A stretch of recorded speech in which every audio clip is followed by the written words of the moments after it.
Amados, esse é o momento do nosso culto que nós nos dedicamos para a meditação na palavra do Senhor, esse tempo tão gostoso, esse tempo de aprofundamento. E nós temos singrado os mares profundos das parábolas de Jesus nos nossos devocionais da Trilha da Graça, que acontecem de segunda a sexta-feira às 19 horas. Já estudamos as parábolas registradas no Evangelho de Mateus, também no Evangelho de Marcos e agora estamos no Evangelho de Lucas. E aí nós pensamos uma dessas parábolas também para trazer para a nossa meditação dominical. E hoje nós vamos ler a parábola do rico insensato. Mas o tema vai ser: coloque a sua confiança em Deus. O capítulo 12, essa parábola está registrada junto com o seu contexto, no capítulo 12, do versículo 13 ao versículo 21. Mas nós vamos ler apenas o versículo 15 para esse momento e depois nós vamos pensando e sublinhando outros versículos desse texto. E o texto bíblico vai dizer: e disse ao povo, cuidado, evitai todo tipo de cobiça, pois a vida do homem não consiste na grande quantidade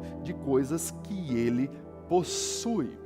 Meus amados, sempre que eu leio essa parábola, logo me lembro de uma história registrada num livro que li muitos anos atrás, cujo título é O Homem que Calculava, do Malban Tahan, que é na verdade é um pseudônimo de um outro autor. E nessa história específica, o Beremi Samir, que é o personagem principal do livro, seguia em viagem com seu amigo e caminhando, aliás, em viagem com seu amigo, de carona no camelo do seu amigo. Então, durante a viagem, ele encontra um grupo de 3 irmãos num dilema profundo, numa briga terrível, e o motivo da briga era que o pai havia falecido e o pai tinha deixado 35 camelos de herança para ser dividido entre eles. Mas o pai, além de deixar os camelos, ele deixou também a forma que a divisão deveria ser feita. E a forma seria o seguinte: o filho mais velho ficaria com a metade dos camelos. Dos 35, então, ele teria direito a 17 camelos e meio. O filho do meio ficaria com a terça parte dos camelos. Então, ele teria 11 camelos, ponto 6666.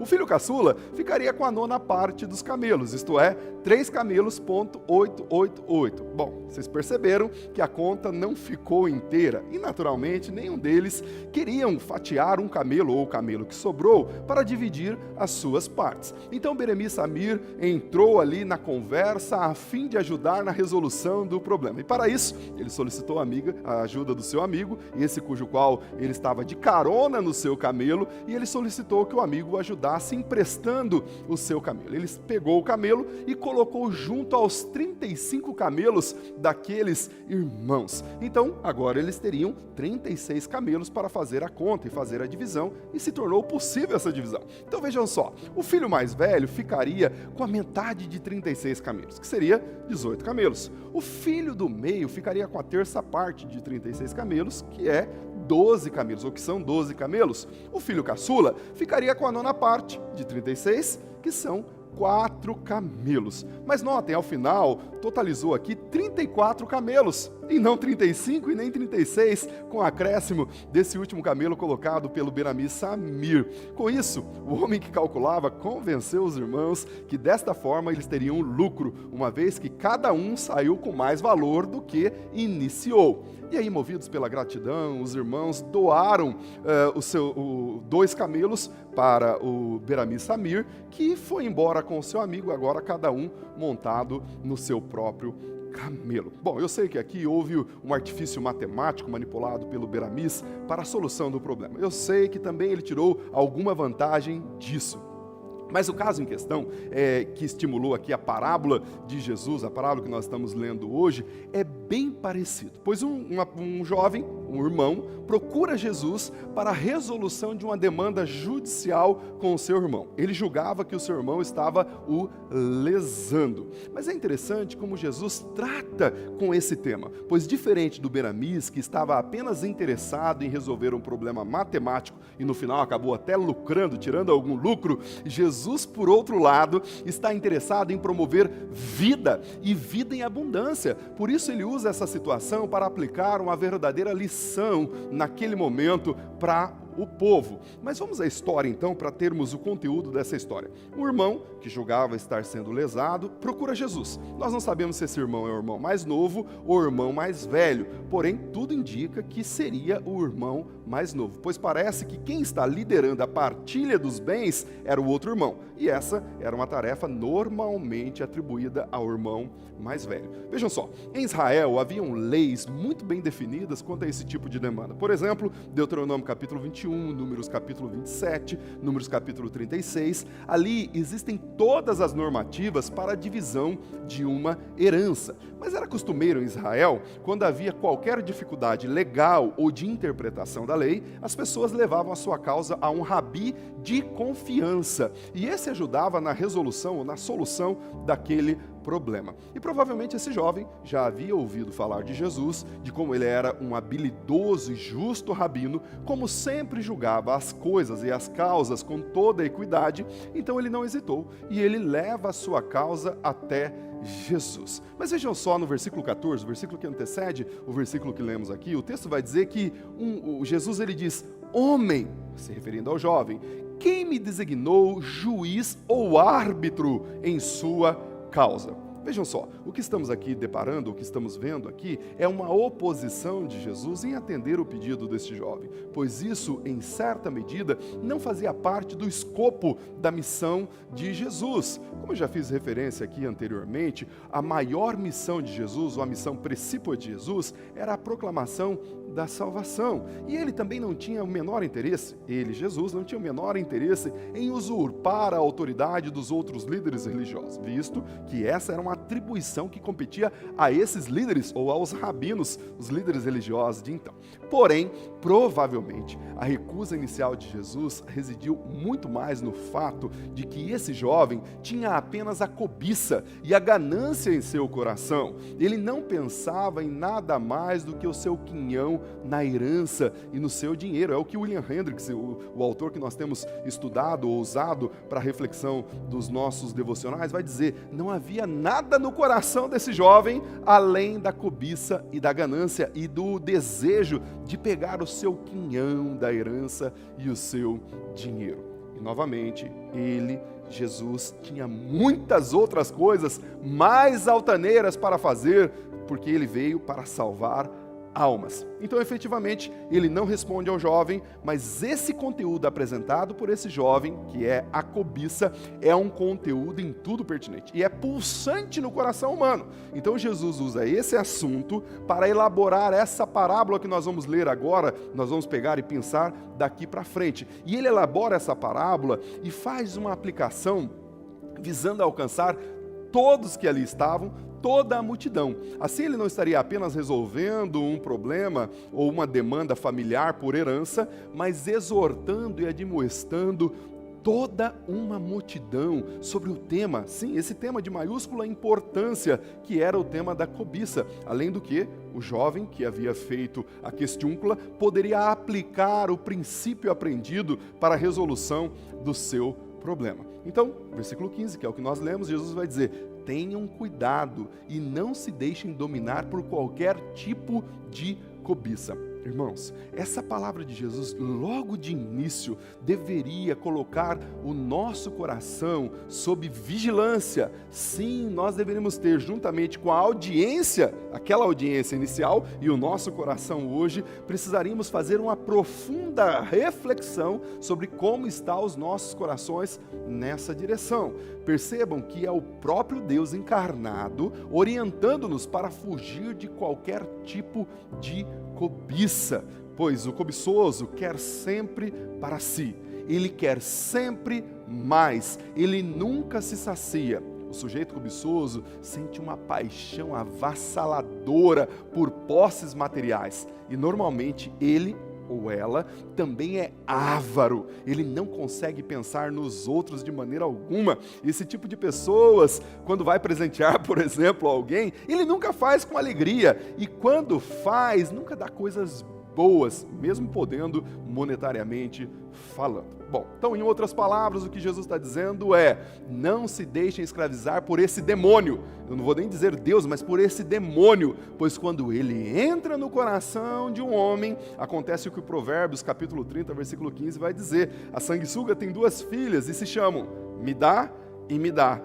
Quando esse espírito entra no coração de um homem, sim, há uma insaciação, uma insaciedade no coração desta pessoa. E novamente, eu estou citando e cito sempre William Hendricks e também o William Barclay, que são os autores que temos usado para as nossas reflexões. E o William Hendricks, ele tem uma definição, uma ilustração sobre cobiça que eu acho muito interessante. Ele diz que a cobiça é sede de ter sempre mais. Isso nós já sabemos. Mas ele vai dizer que é o equivalente a um homem que tem sede. Aí o que ele faz? Ele toma um copo de água salgada para saciá-la. Isso faz com que ele tenha ainda mais sede, de modo que continuamente ele vai tomando mais e mais água salgada, até que a sua sede o mate. Olha que princípio interessante aqui nessa ilustração. A cobiça, ela é tão avassaladora e ela exerce um poder de atração tão profundo no coração de uma pessoa que ela pode levar o indivíduo à morte. O desejo de saciar tanto as vontades do coração por coisas materiais pode levar o indivíduo à morte. Por isso, irmãos, esse tema é em tudo importante e ocupou espaço na agenda de Jesus. E para deixar esse conteúdo muito bem estabelecido, ele prossegue, e agora do versículo 16 ao versículo 21, ele vai contar a parábola, essa parábola do rico insensato, para solidificar o seu conteúdo. E ele vai dizer no versículo 16 o seguinte, do versículo 16 ao 21, ele diz: o campo de certo homem rico produziu uma abundante colheita. Vejam, meus irmãos, antes de prosseguir aqui, nos próximos versículos, vamos dar uma rápida olhada e dar uma paradinha aqui. Percebam a sutileza do que Jesus está ensinando, pois não vemos aqui nenhuma repreensão no fato deste homem ser rico. Não há nenhum problema. E nem tampouco Jesus vai reprovar o sucesso dessa colheita, o sucesso do trabalho desse homem. Aliás, Jesus nunca reprovou as riquezas ou as posses. A grande questão aqui, vai ficar muito mais claro a partir dos próximos versículos, é que esse homem foi ricamente abençoado por Deus, sim, com uma colheita abundante, mas ele não atribuiu a Deus a sua gratidão e nem tampouco pensou em abençoar outras pessoas com aquilo que Deus lhe dera. E o versículo 17, então, vai continuar dizendo: e assim ele começou um diálogo íntimo. Veja só, ele conversando com ele mesmo. Tecnicamente, o que está acontecendo aqui é um solilóquio. É o indivíduo que para conversar com ele mesmo. E ele diz: que farei? Pois não tenho espaço onde armazenar a minha colheita. Então disse: eis o que farei, derrubarei os meus celeiros e construirei outros celeiros ainda maiores, e ali armazenarei todo o meu grão e os meus bens. E direi à minha alma: alma, você tem armazenado em abundância de bens para muitos anos. Não se preocupe, coma, beba e se divirta. Meus irmãos, a primeira coisa que Jesus vai mostrar aqui de maneira muito gráfica em relação a esse homem é que faltava a ele a noção de finitude. Ele achava que o fato de possuir coisas quase lhe conferia a imortalidade. Provavelmente ele pensou que o fato de ter muito dinheiro daria a ele uma vida longeva e não considerando a possibilidade de uma variável da vida, uma pequenina variável da vida como uma doença, ceifar-lhe a sua vida. Mas como já dissemos aqui anteriormente, uma pessoa cobiçosa, além de cega, invariavelmente se torna egoísta, não consegue visualizar as necessidades alheias. O ego absoluto passa a ser o seu Deus, e esse texto vai mostrar com clareza, pois essas palavras eu, meu, minha, aparece pelo menos 12 vezes nesses versículos que nós estamos em apreciação. Por isso, o cobiçoso faz das coisas a sua maior busca e do seu ventre o seu Deus. Ele só pensa nele mesmo, no que ele pode ganhar, no que ele pode ter, mas um dos erros crassos desse homem, avaro e cobiçoso, é que ele não tinha o coração grato a Deus que dá todas as coisas, incluindo a própria vida. Amados, isso é uma grave advertência para os nossos corações, pois o cobiçoso tem esse perfil, sim, o de não ser grato a Deus pelos benefícios que o Senhor tem dado, e assim acha que tudo que possui é obra do seu esforço, do seu muito trabalho, e aqui está um ledo engano. Então o versículo 20 vai dizer o seguinte, Deus dizendo para esse homem, Deus porém lhe disse, louco, esta mesma noite pedirão a sua alma, e as coisas que você tem preparado para si mesmo, para quem serão? Meus irmãos, essa palavra é dura, muito dura, e é uma das poucas vezes na Bíblia que alguém é chamado de louco. Essa loucura não era aquela loucura de Nabucodonosor, registrada no capítulo 4, versículo 33 do livro de Daniel. Não é uma loucura por falta de cognição. Ele não está sendo chamado de louco porque estava se tornando um senil. Não, ele é chamado de louco porque achou que seria capaz de viver para si mesmo, sem depender de Deus. Ele achou que a sua vida e a sua alma estavam sob o seu domínio. Então, uma simples frase destrona o altar construído por esse homem, pois Deus diz, esta noite pedirão a sua alma. Sim, essa que você achou que tinha domínio sobre ela, e o que você tem para apresentar? O que você guardou? Para quem ficará? Os herdeiros, é claro, é quem iriam se refestelar com essa herança deixada por esse homem que só pensou no dinheiro e até acumulou bastante, mas foi apenas o que ele fez, acumular mais e não deixando nenhum legado. E finalmente Jesus termina a parábola de maneira genial e fazendo uma aplicação do conteúdo para aquela audiência no versículo 21. Ele diz, assim sucede com aquele que acumula riquezas para si, porém não é rico aos olhos de Deus. Esse verso é lapidar e resume plenamente o ensino de Jesus. Se aquele jovem, por exemplo, ao ouvir esse ensino que estava sendo para toda a multidão, para toda a audiência, aplicasse esse ensino e fizesse uma avaliação do seu coração, certamente ele teria obtido o resultado favorável. E é o que nós devemos fazer para o nosso coração. Mateus 6,33 diz que nós devemos buscar em primeiro lugar o reino do Senhor. Mas irmãos, agora, após essa leitura, que eu falei que faria com vocês de maneira corrida sobre a parábola, eu quero fazer apenas algumas aplicações que julgo necessárias para a nossa realidade e contexto, e eu gostaria de sublinhar novamente a pergunta, por que de fato Deus chamou esse homem de louco? E quando nós somos considerados loucos em nossas vidas? Essas duas perguntas, que na verdade é uma só, mas essas duas perguntas, elas são importantíssimas. Quando nós podemos ser considerados loucos em nossas vidas? Primeiramente, quando não temos Deus. Esse homem era louco porque ele tinha tudo e lhe faltava o principal, o temor a Deus. O salmista, no Salmo 14, versículo 1, vai dizer, o louco diz em seu coração, não há Deus. Em outras palavras, o que o texto está dizendo, o salmista está dizendo, é que o homem louco diz em seu coração que ele não precisa de Deus, ele pode viver à parte de Deus. Essa pessoa que se preocupa apenas com o aqui e agora, está longe de Deus. E é pior do que um ateu, pois o ateu diz que não crê em Deus, que não existe Deus, mas esse homem da parábola aqui que Jesus conta, está negando Deus em sua vida, e isso é possível, irmãos? Sim, é possível acontecer com qualquer pessoa.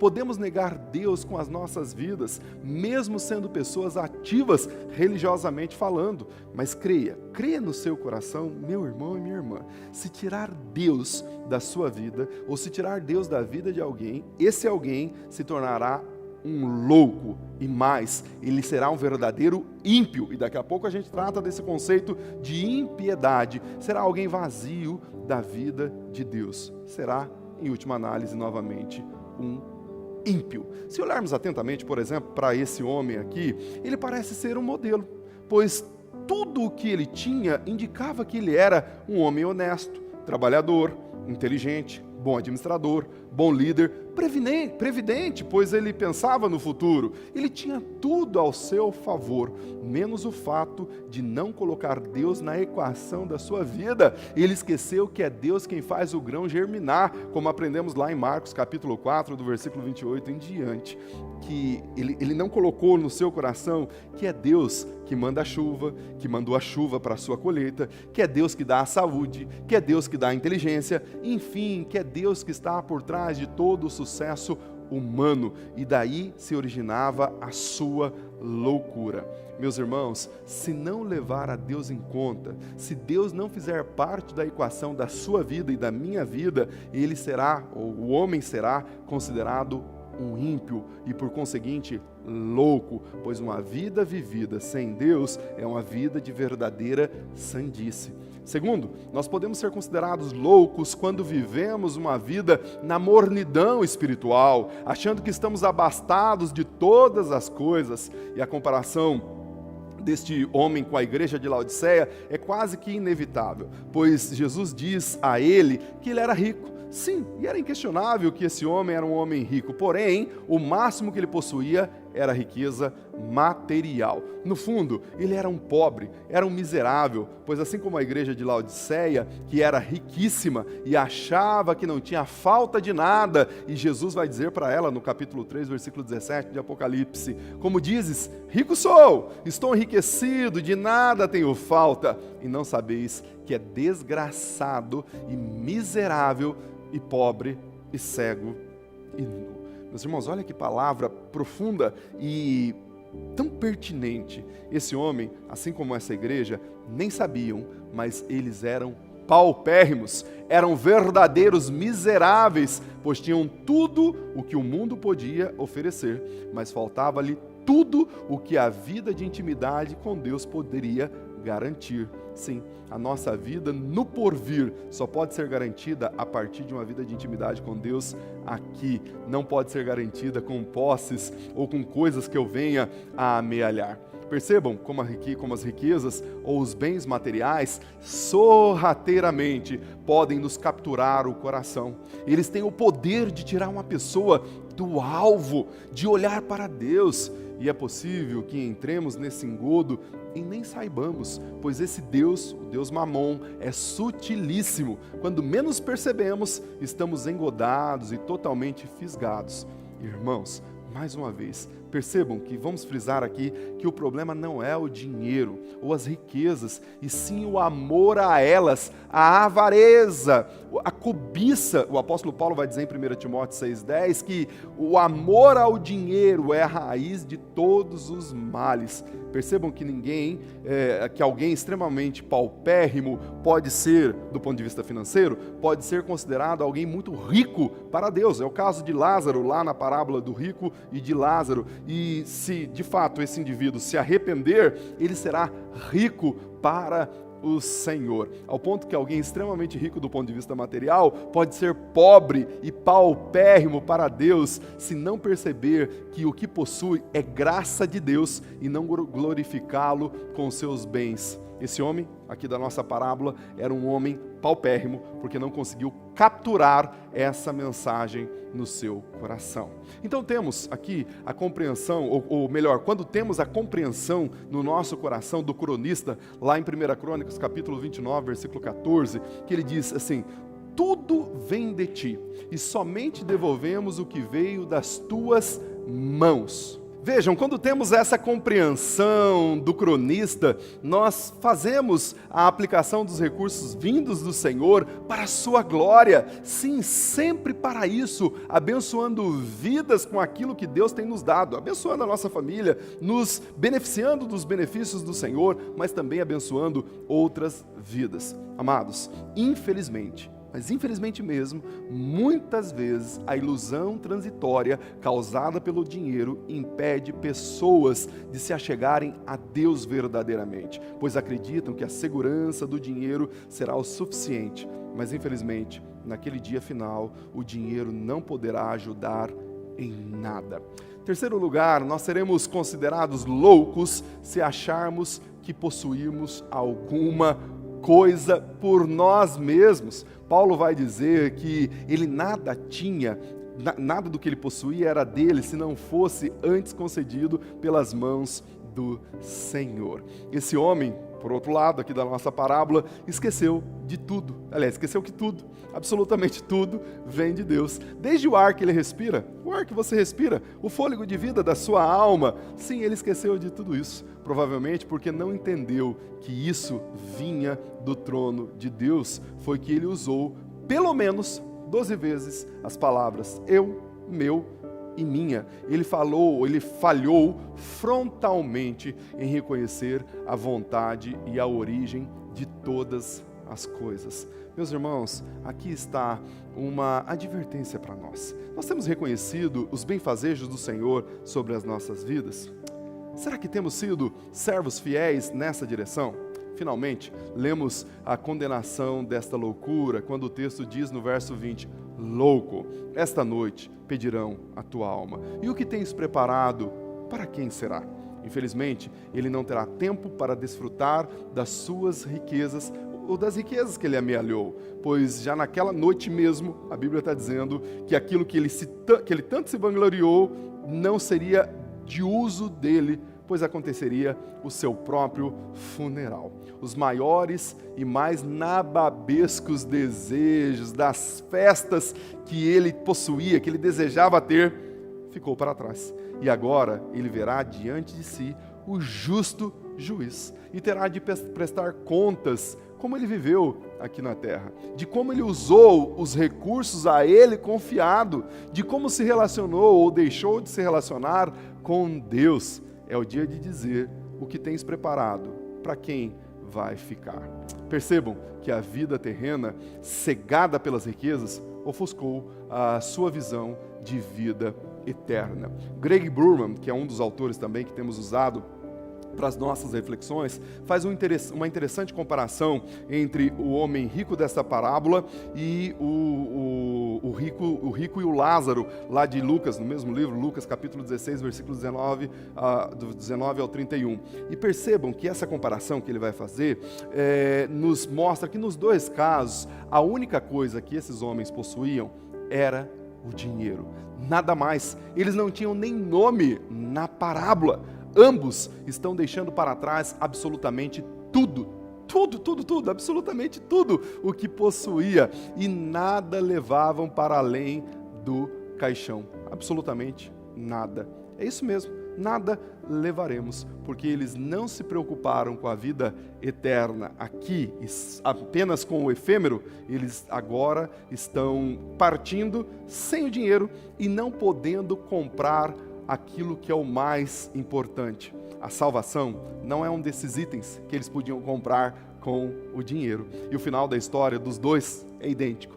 Um foi para o inferno e o outro também, mas foram chamados de loucos porque não colocaram Deus no centro da sua vida. Deixaram Deus do lado de fora. Amados, eu quero concluir então essa mensagem hoje pela manhã, mas eu quero deixar algo para o seu coração. Não pensem que essa história antiga contada por Jesus, que ela não tem mais validade. Nada disso, ela é em tudo momentosa, pois essa loucura continua acontecendo todos os dias, inclusive ao nosso redor. Provavelmente você conhece pessoas que vivem desta maneira. Existe um relato bastante famoso, que se tornou bastante famoso, que retrata de maneira gráfica essa realidade, e esse relato é atribuído ao Steve Jobs, que foi o criador da Apple, um homem bilionário. Aliás, ele morreu aos 56 anos de um câncer no pâncreas, bilionário. E essas seriam as suas últimas palavras, mais ou menos dessa natureza. Ele disse: eu cheguei ao auge do sucesso no mundo dos negócios. Aos olhos dos outros, minha vida era apenas sucesso. No entanto, além do trabalho, tenho pouca alegria. No final, a riqueza é apenas um fato da vida ao qual fui me acostumando. Neste momento, deitado na cama e doente, recordando toda a minha vida, percebo que todo o reconhecimento e riqueza que me orgulhei tanto se empalidece e fica sem sentido diante da morte iminente. Você pode empregar alguém para dirigir o seu carro, para ganhar dinheiro para você, mas não pode ter alguém para suportar a doença para você. Coisas materiais perdidas podem ser encontradas, mas uma coisa jamais poderá ser encontrada: a vida. Quando uma pessoa entra na sala de cirurgia, ela percebe que ainda há um livro que ela tem que terminar de ler, o livro da vida saudável. Então, presenteie amor para a sua família, amor para o seu cônjuge, amor para os seus amigos. Cuide-se bem, valorize os outros. À medida, por exemplo, que vamos envelhecendo, vamos tendo mais sabedoria e percebemos que, lentamente, vamos percebendo que o relógio de $300 ou um relógio de $30, ambos farão a mesma coisa, marcarão a mesma hora. Quer dirijamos um carro de $150 mil ou de $30 mil, a estrada e a distância vai continuar a mesma e vamos chegar no mesmo destino. Se a casa possui 300 metros ou 3.000 metros quadrados, a solidão vai ser a mesma. Você perceberá que a verdadeira felicidade interior não vem das coisas materiais deste mundo. Quer você coloque, viaje em primeira classe, ou na classe mais poderosa, ou na classe econômica, se o avião cair, você vai para o mesmo lugar. Portanto, espero que você perceba, quando você tem amigos e velhos amigos, irmãos e irmãs com quem conversar, rir, brincar, cantar canções, falar sobre norte, leste, sul, enfim, sobre o céu. Isso é a verdadeira alegria. Eu fiz questão de referenciar esse relato, não porque ele tem alguma concepção espiritual, mas porque esse relato mostra a vida de alguém que estava nos dias finais da sua vida e percebeu que poderia ter vivido melhor, não apenas buscando coisas, mas vivendo melhor. Quem sabe ao ouvir essa mensagem, você está se identificando. Quem sabe você está vivendo dessa maneira, colocando as coisas na frente de Deus e buscando nelas a verdadeira segurança. Meu irmão, não inverta os valores. Ame a Deus acima de todas as coisas. Ame as pessoas e use coisas. Nunca inverta essa equação, pois ao fazer isso, você incorrerá no risco de ouvir: você é louco, e pedirão hoje à noite a sua alma. O que você tem guardado? Mas saiba, se o Senhor estiver em primeiro lugar na sua vida e não os bens, então você usará esses bens, essas coisas, para a glória dele. E quando, de fato, se fizer chamada, você poderá ouvir a doce voz do pastor dizendo: vinde, bendito do meu Pai, possuir a herança, pois você vai entrar nesse reino do Senhor. Você não entesourou para si aqui, mas você entesourou para a eternidade. Tudo que você fez foi útil. Avalie o seu coração nessa manhã.